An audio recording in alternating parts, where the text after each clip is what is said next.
the Agile brand.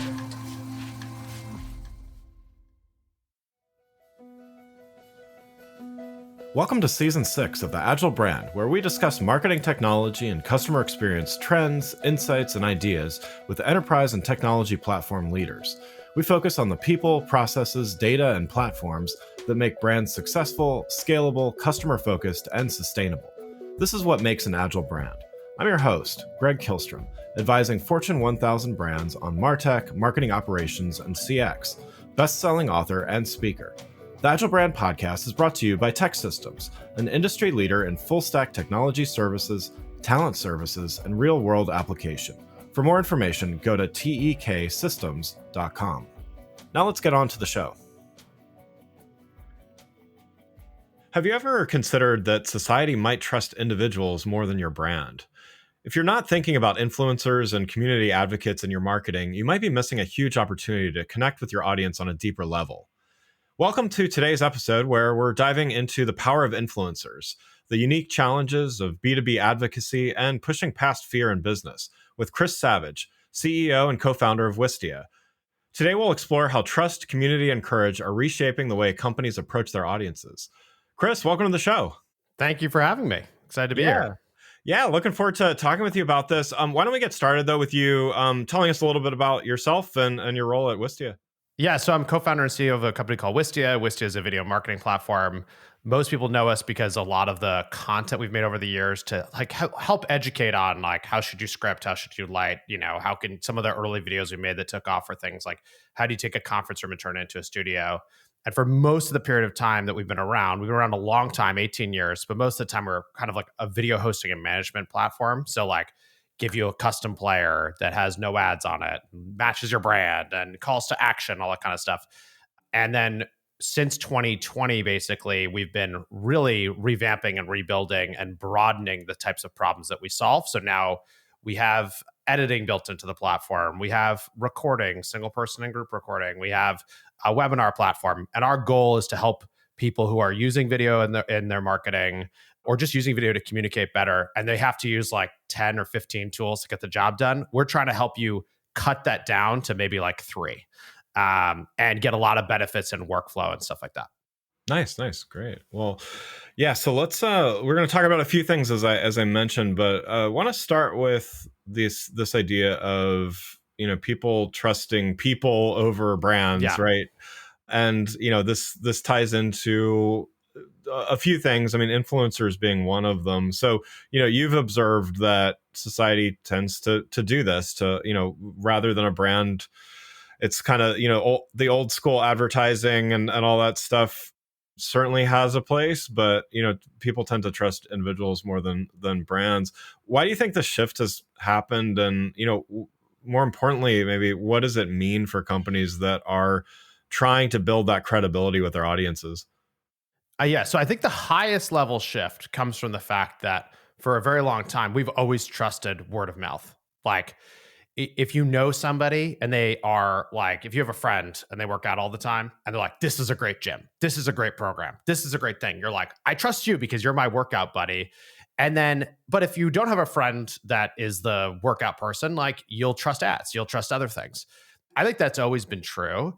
And slowly over time, what's happened is that companies figured out people could trust us. And so we saw this with basically only large businesses could do it, where they would do a lot of press, a lot of PR around their CEOs and try to get you to get to know the CEO and how they think. An example of this is probably the best example is Steve Jobs of Apple. This guy cares deeply about design and he cares deeply, the computer is a bicycle and all this stuff. And so you start looking at all the decisions Apple is making and you try to guess what they're going to do based on Steve Jobs. Tim Cook comes in and everyone instantly thinks, oh, Apple's going to do different stuff because Tim Cook is here. And it's going to be more operationally focused and more focused on pricing. And they're not going to invade. And it's kind of true. If you look at those things, right? But this is something that only big companies could do.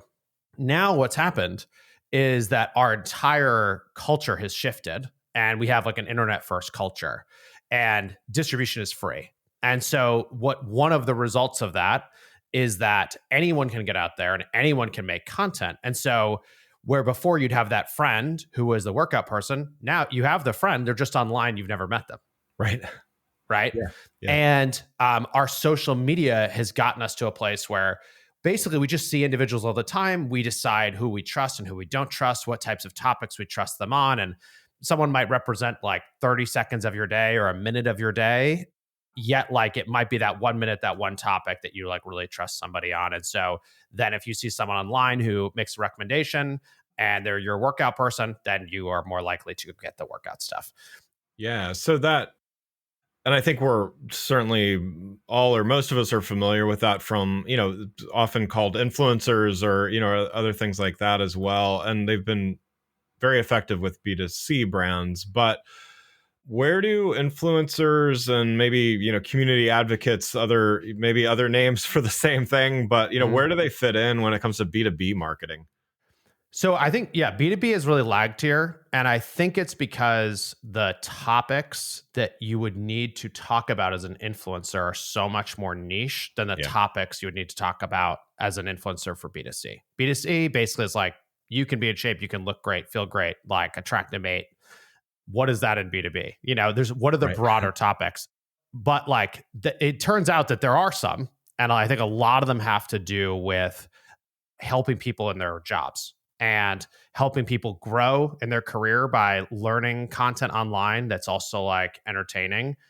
We see a lot of like building in the open, if you want to call it that, where people are sharing about actually like, hey, this is this campaign I did, and this is what worked, and this is what didn't. And a lot of that content is really about helping somebody in their career. And it's just that now on the internet with free distribution and so many, you can have a group of, let's say, 100,000 people who do a specific job in the US and obviously more globally. That's actually enough that if you are influencing that group and you're talking about that group, there's enough people to pay attention. You can monetize it. You can get subscriptions. There's different business models to actually pay someone who is an influencer to that space.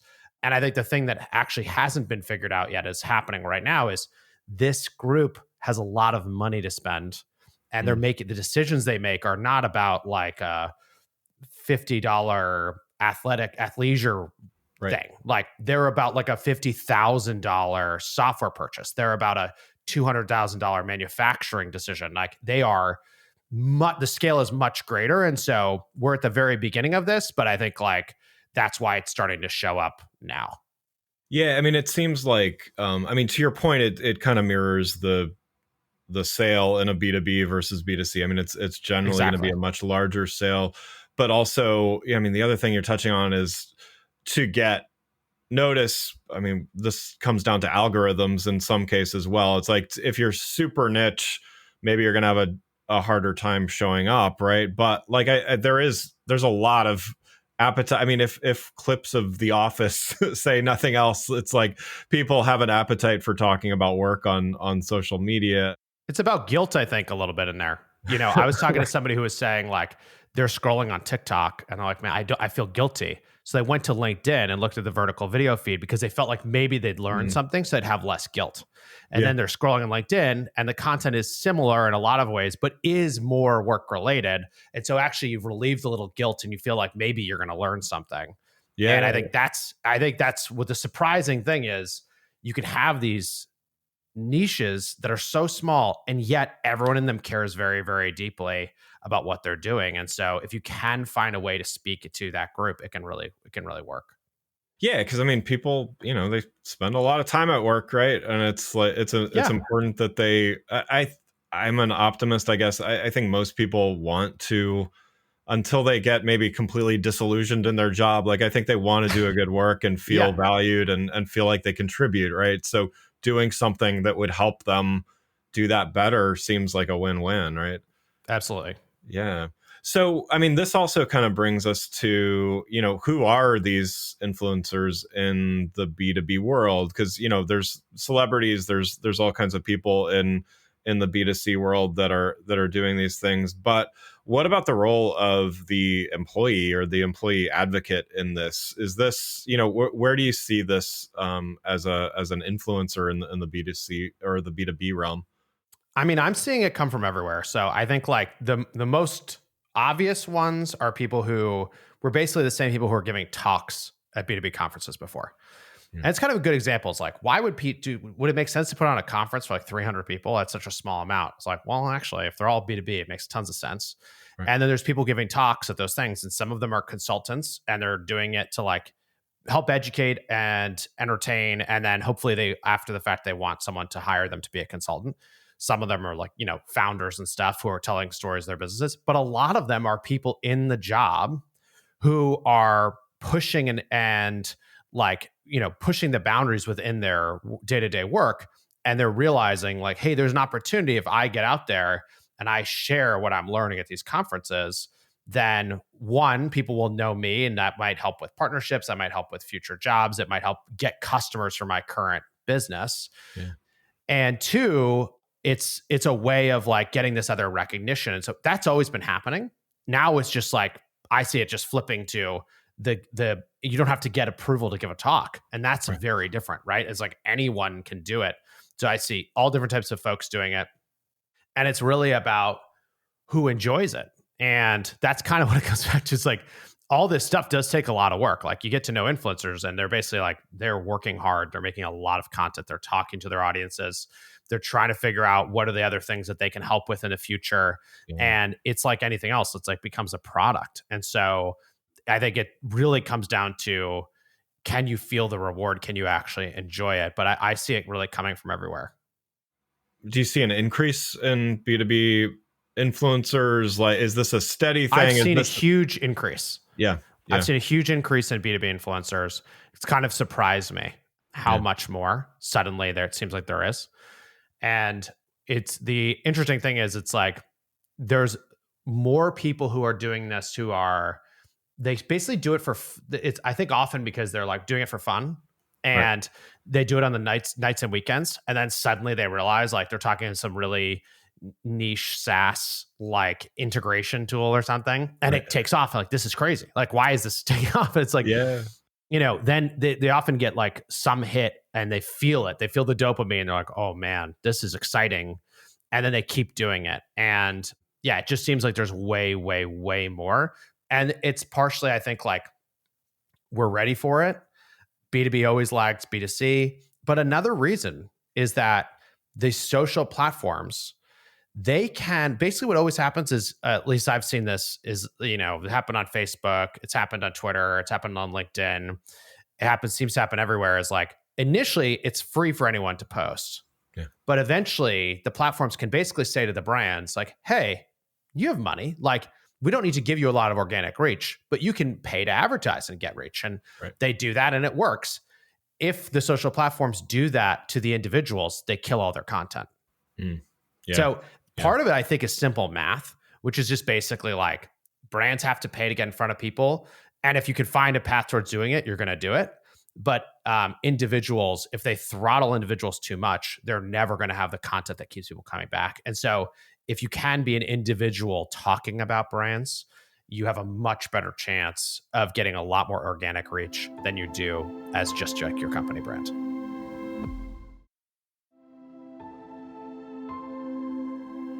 So how do brands, I mean, it's like building a community, right? I mean, an influencer they may talk about a bunch of different things, but how should a brand think about like almost curating a community to help them? I think the first thing you need to do is really start looking, and this is where I think you'll be surprised, is that start looking, and I would not be, in most cases, I think you'll find somebody who's already out there, already talking about the topics that you want to talk about. And when I say talking about the topics, I mean, sometimes it's your product, but usually it's not. Usually it's the stuff around your product. It's like the things you would want to advertise on. Like that's a simple way to think about it, is like, if you're a marketer and you want to be on like Morning Brew or something, like you don't assume everything that they write about is going to be totally relevant to your business. But if you sell to marketers, it's probably a good place to advertise and a place that you should pay attention to. And so in this world, it's like, what are the places that you would want to advertise on? And if you're making that content, it's going to be a step removed from what you do. But that one step removed is not much. And that might mean that there's a very high target audience. So I would look for the people out there who are already talking about this stuff. I've also seen companies do it really well where they basically announce they're going to have a creator program. Mm. And they're going to say like, hey, this is how much we're going to fund content being created that's within these topics. And that's a good way to bring people to you, to say like, try to sort through if you have any audience at all or like any brand, like Yeah. come to us. And if you think that there's things that might be relevant that we would basically want to advertise on, we'll fund you to make it. Mm. And so I would say, look for the people who are already having the conversation, look at your own company's posts and look at how much engagement you're getting, and then try to find those people. Usually you'll see that those people have more engagement than you do. And then also I think you can kind of put that message out in the world to try to bring people back. Yeah, yeah. So who do you think is doing this well? I mean, are there some brands that seem to get it? Yeah. So HubSpot is doing this incredibly well. And disclosure, like my podcast is in their podcast network. So Yeah. like this is something that how they would think about it. Yeah. But basically what they figured out is like, all right, we can find, they have podcasts, they have YouTube channels and creators that are already out there that basically want more help in terms of like building their audiences. And so by creating a little network of folks, you can do cross promotion. You can do learning amongst those people. You can create a community. And HubSpot's done an incredibly good job. Like if you want to see what this looks like at scale with someone doing it really well, I would go and pay attention to what they're doing. Yeah. I see lots of different companies doing this in different ways. Like Zapier has also done an amazing job. So go to TikTok, go look for Zapier, and you'll find all these people talking about really specific workflows of how to take Zapier and plug it into other things. But the thing that's the most shocking is like the engagement you'll get on the posts. So they have some posts that have like hundreds of thousands of likes on them, like unbelievable. You would never think that they could have this much interest. And yet when you actually dig into it, it's like, what is someone really saying in a lot of these cases? It's something like, if you take Zapier and you take these other 3 tools and you put them together, I'm going to save you 5 hours a week at your job. And I'm like, well, I would love 5 hours a week at my job. And that would, especially if it's like busy work, I can do higher impact things. Better for me, better for my growth, better for the company, all the things. Nice. Yeah, totally agree about HubSpot as well. I mean, even early days with them, like they're like the academy and all that stuff, that they put a lot of effort into that type of educational content and stuff. Definitely. No, that's great. Well, I want to talk about, this is a little bit of a tangent here, but want to talk about another topic here real quick, because it's something that you've talked about quite a bit, and it's pushing past fear in business, and what exactly that means. So I guess maybe we just kind of start there, and how do you define that? I think a lot of times running a company, or basically being in any role where you're managing anybody, like, there's stuff you have to do that you're afraid of doing, right? It might be letting someone go. It might be making a really hard prioritization call. It might be talking to like a really upset customer. It could be anything. Yeah. And what I've seen is that a lot of times people get paralyzed by those types of decisions. Like they try to ignore them, they try to push them down, they try to delay them. And at some point I learned, and I'm a first-time entrepreneur. Like I've been doing this a long time. It's been 18 years. Started when I was like 22. But I certainly felt so much fear in the early days. Every time we'd hit some new milestone, and then it would be like, oh man, how are we supposed to deal with this? That basically a lot of times, like there's no way out of doing the hard thing. It's just delays. Yeah. The most classic, biggest example is people who know there's a problem with their business, and so they try to sell their business. And so they think they won't have to deal with the problem. But in like the vast majority of cases, when you sell your company, you're still working for the acquirer. And the first thing they tell you is fix these problems, and then you have to fix them. Right. And so like you're trying to delay this because you don't want to deal with it, and then you still have to.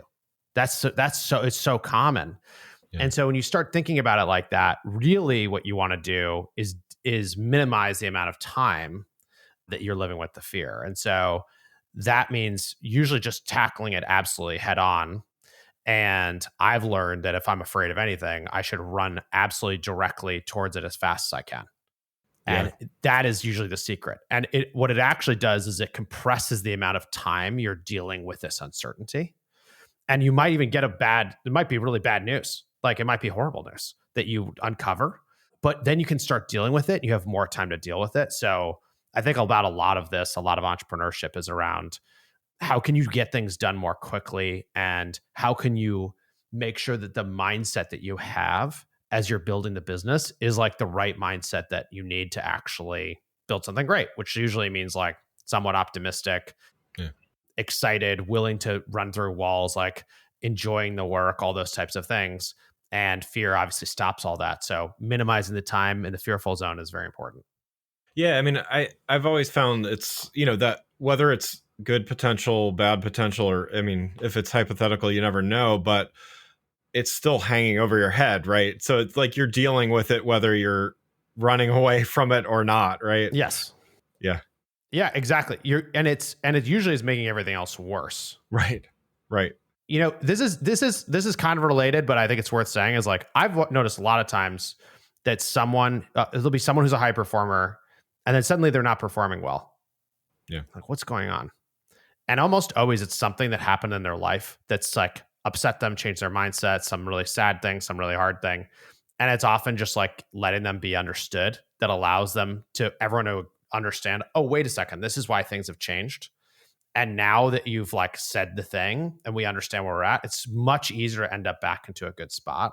Yeah. And so I think that's like true for someone you're managing, but I think it's true for yourself too, which is like if you can't actually admit the challenge and then run towards it, you get stuck. Versus like if you admit it and you can have a plan, a lot of times that's actually what it takes to reduce the fear and reduce the stress. Yeah. Yeah. So I guess what would your advice be to someone that is having a hard time? Like what could they start by doing? What you want to do is figure out how to start making a plan to move forward. Sometimes plans are all it takes, actually. I'll give you an example. We had a moment when we almost sold the company.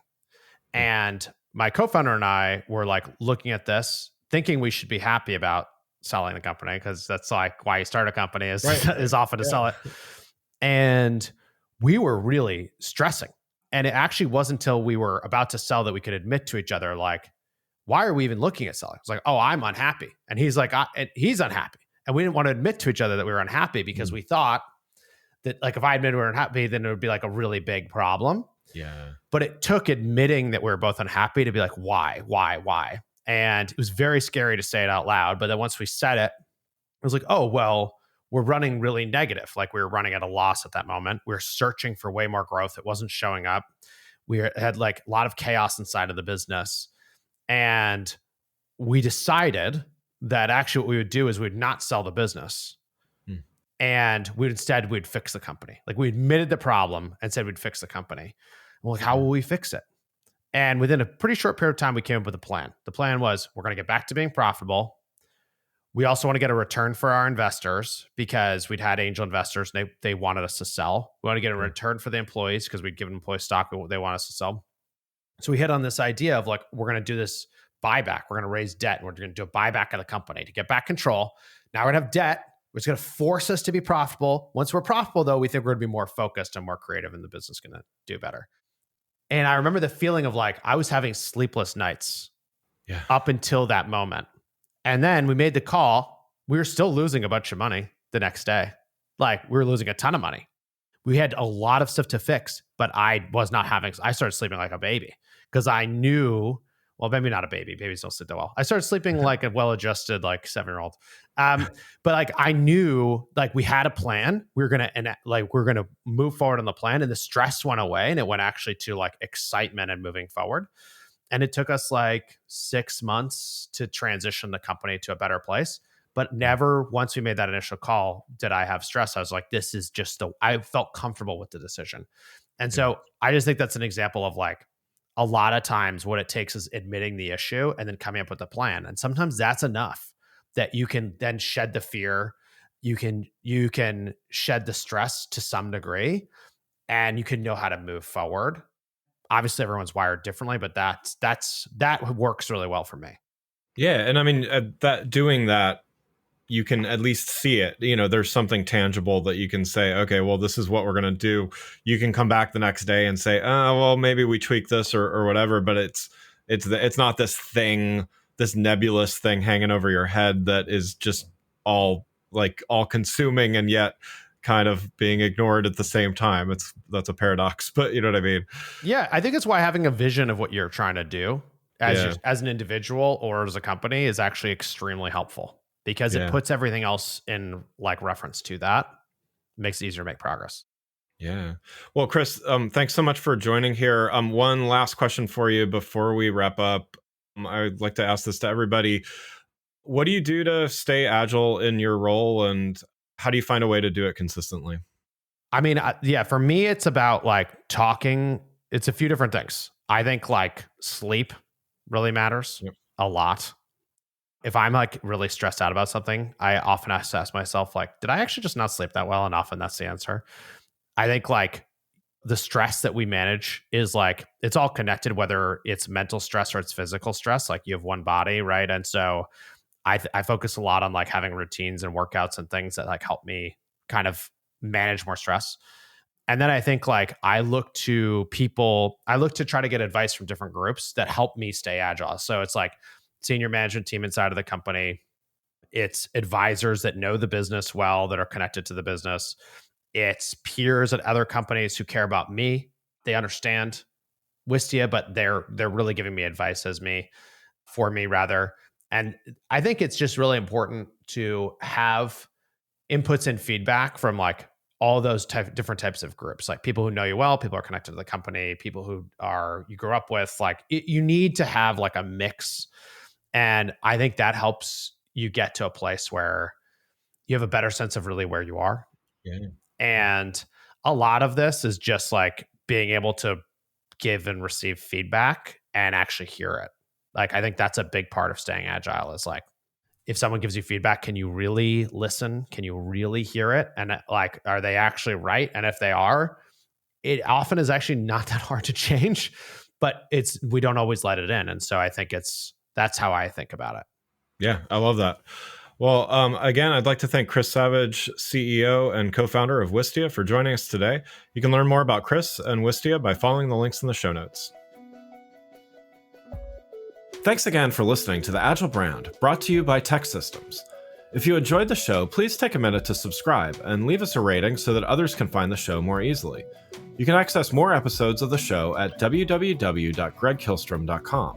That's GregKihlstrom.com. While you're there, check out my series of best-selling Agile Brand guides, covering a wide variety of marketing technology topics, or you can search for Greg Kihlstrom on Amazon. The Agile Brand is produced by Missing Link, a Latina-owned, strategy-driven, creatively fueled production co-op. From ideation to creation, they craft human connections through intelligent, engaging, and informative content. Until next time, stay agile. The Agile Brand.